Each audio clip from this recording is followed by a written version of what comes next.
Inheriting the shadow? When my father passed away last spring, I was left with his house and a box of personal effects, mostly old photographs, yellowed letters, and tucked beneath a stack of bills, a battered black diary. I'd always known him as a quiet, withdrawn man, especially after my mother left. He was never cruel, just distant, like he was watching something the rest of us couldn't see. I started reading the diary out of morbid curiosity, expecting bitter rants or maybe confessions, but instead I found something stranger. Meticulous daily entries, each one colder than the last, documenting the progress of something he called the shadow, a presence he claimed lived behind his eyes. The first entries seemed harmless enough. He described odd dreams, feelings of being watched, shadows in the corner of his vision. But as the weeks passed, the tone changed. He began writing about losing time, waking up in places he didn't remember going, people looking at him strangely on the street. He described a growing certainty that the shadow wanted him for something, that it was using him to get closer to someone else.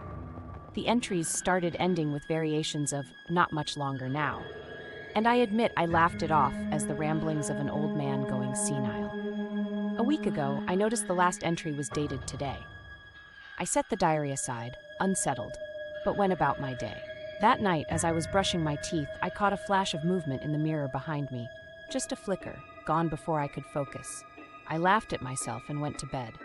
But over the next few days, things escalated. I'd wake up standing in the hallway with no memory of leaving my bed. My phone showed calls to numbers I didn't recognize. I caught myself staring at my own reflection, not blinking for minutes at a time, my mouth twitching in a smile I didn't feel.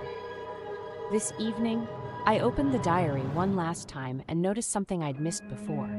Each entry ended with a small, childlike drawing of a human figure, and every day the face became more like my own. The final entry was written in handwriting that wasn't quite my father's, but wasn't quite mine either. It simply read, "Ready." As I finished reading, my hands moved on their own and closed the diary, while my reflection smiled back at me. Familiar, but wrong. I realize now I was never meant to inherit his house or his diary. I was meant to inherit him.